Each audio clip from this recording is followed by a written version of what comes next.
meus queridos alunos, tudo bem com vocês? Como estão? Espero que estejam bem nesse tempo de quarentena, que, ao que parece, está acabando. Logo, logo estaremos juntos mais uma vez, fisicamente, nos vendo, conversando, enfim, retomando nossas vidas normais, né? Pois bem, pessoal, hoje a gente tem uma aula bastante interessante.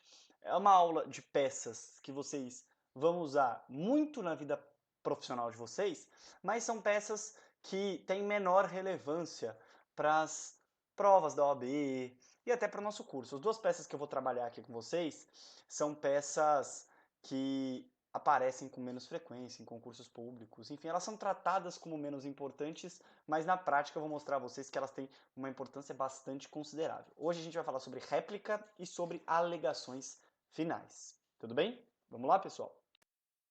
Gente, bom, aí estão meus dados, vocês já sabem tudo isso de cor e salteado, e além da aula dessa sexta-feira, a gente marca uma live na próxima semana para a gente bater um papo, tá? Eu mando no grupo as informações, mas provavelmente essa live vai ser na quarta-feira, dia 13 de maio, beleza? Vamos lá, pessoal. Bom, falar um pouquinho para vocês sobre a réplica, tá? Lembrando que a última peça que a gente estudou foi a contestação com reconvenção. Então, dentro de um cronograma processual, a gente tem a petição inicial, com tutela de urgência ou tutela de evidência. A gente tem a contestação, que pode ou não ter o pedido reconvencional, como a gente falou anteriormente nas nossas aulas, e a gente pode e aí, em seguida à contestação, a gente tem a peça processual que a gente chama de réplica.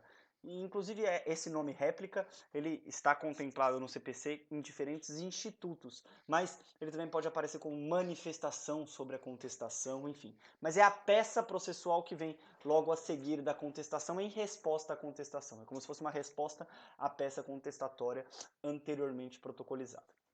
Então, pessoal, o que diz o Código de Processo Civil? Se eventualmente em sede de contestação o réu alegar qualquer fato impeditivo, modificativo ou extintivo do direito do autor, este autor será ouvido no prazo de 15 dias. E esse prazo de 15 dias é justamente para o protocolo de uma réplica, de uma manifestação sobre a contestação. Apenas para a gente lembrar, pessoal, o que são fatos impeditivos, extintivos e modificativos do direito do autor. Tenho aqui alguns exemplos a vocês. Fato impeditivo, anterior ou simultâneo ao fato alegado a exordial, que impede que este gere seus regulares efeitos. Então, se eventualmente o réu alega a existência de um fato impeditivo, o autor terá o direito de se manifestar em réplica. Fato extintivo, que é posterior ao fato constitutivo do direito alegado pelo autor, que põe termo a esse direito. Exemplo, pagamento de uma dívida. Então, se eu ajuizo uma ação de cobrança e o requerido, o réu, alega que já pagou a dívida objeto da ação, ele está alegando um fato extintivo, poderei eu, autor, me manifestar em réplica. C. Fato modificativo, que é posterior ao suposto fato constitutivo, que altera a relação de direito material exposta a exordial. Mesmo exemplo da ação de cobrança, se, por exemplo, o requerido ele alega que houve um parcelamento da dívida que está em curso, estou diante de um fato modificativo do direito do autor. Eu, autor, terei direito a me manifestar no prazo de 15 dias úteis de igual modo.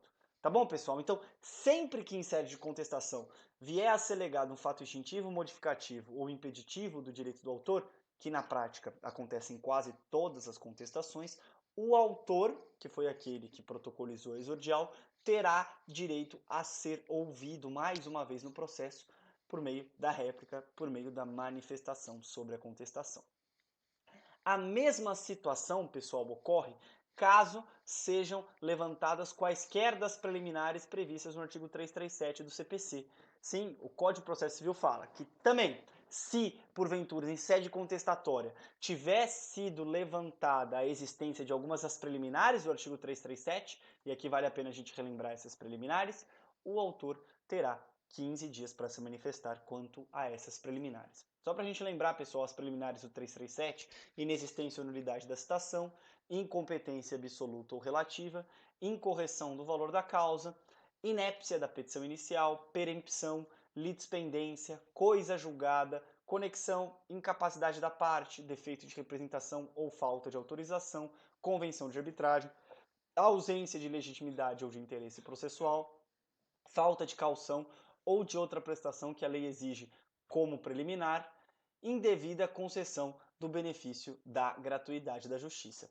Essas são as preliminares que estão previstas no artigo 337 do Código de Processo Civil, que, uma vez levantadas em sede contestatória, autorizam, dão direito ao autor para que ele, autor, de igual modo se manifeste em 15 dias quanto a essas preliminares eventualmente levantadas em sede contestatória. Tudo bem? Pessoal, qual que é a estrutura da réplica, basicamente, para a gente avançar? A réplica ela tem uma estrutura simples, uma estrutura bem básica de peça processual, tanto a réplica quanto as alegações finais, sobre as quais a gente vai falar um pouco mais profundamente no fim da nossa aula de hoje. Mas, basicamente, a réplica tem o endereçamento, igual todas as nossas peças processuais têm. A réplica tem o preâmbulo, então a gente precisa, mais uma vez, mencionar quais são as partes daquele determinado processo. Não precisamos qualificá-las de novo, porque elas já foram anteriormente qualificadas, seja exordial, seja contestação. E aí, eventualmente, a depender do que tenha sido levantado pelo réu em sede contestatória, eu posso abrir um tópico para esclarecer os fatos, porque o réu pode ter trazido uma outra versão dos fatos, eventualmente, na sua contestação. E aí, na parte do direito, eu, ponto a ponto que foi levantado em contestação, eu impugno em sede de réplica. Então, se, por exemplo, o réu alegou o pagamento da dívida, na minha réplica eu vou abrir um ponto da ausência do pagamento da dívida, para contra-argumentar aquilo que eventualmente tenha sido levantado em sede contestatória. Então é uma peça de resposta, pessoal. Eu não preciso ter aquela estrutura tão estanque, tão fechadinha que a gente viu na petição inicial e na contestação. O importante na prática profissional de vocês é que vocês contra-argumentem de forma bastante satisfativa os argumentos que tenham sido levantados em sede contestatória. E aí, nos pedidos e eventuais requerimentos, pessoal, basicamente, a não ser que você mude de estratégia no meio do curso do processo, o importante é reiterar aqueles argumentos que haviam sido levantados a exordial. Lembrando que a réplica ela é uma peça que é sempre protocolizada pelo autor. Então, por isso que eu falo em reiterar os termos da exordial. Eu, autor, protocolizei a exordial, a réplica eu reitero, eu mais uma vez confirmo aqueles pedidos que foram feitos à exordial, independentemente do que tenha sido alegado em sede contestatória. Tudo bem? Mas não se preocupem muito com a forma da réplica. O importante é que a réplica contemple a contra-argumentação de tudo aquilo que tenha sido levantado em sede contestatória que eventualmente me seja desfavorável. É verdade que às vezes na contestação o réu ele pode falar alguma coisa que me é favorável, e aí eu não vou necessariamente contra-argumentar, eu posso ressaltar esse ponto na minha réplica, falando, por exemplo, que o réu confessa determinado fato, determinado direito do autor. Agora, é muito importante que tudo que esteja contemplado na contestação seja contra-argumentado no âmbito da réplica. Tá bom, pessoal? A gente vai encerrar aqui aquela nossa primeira parte da aula e a gente volta a seguir para falar algumas coisas bastante interessantes e avançar até as alegações finais.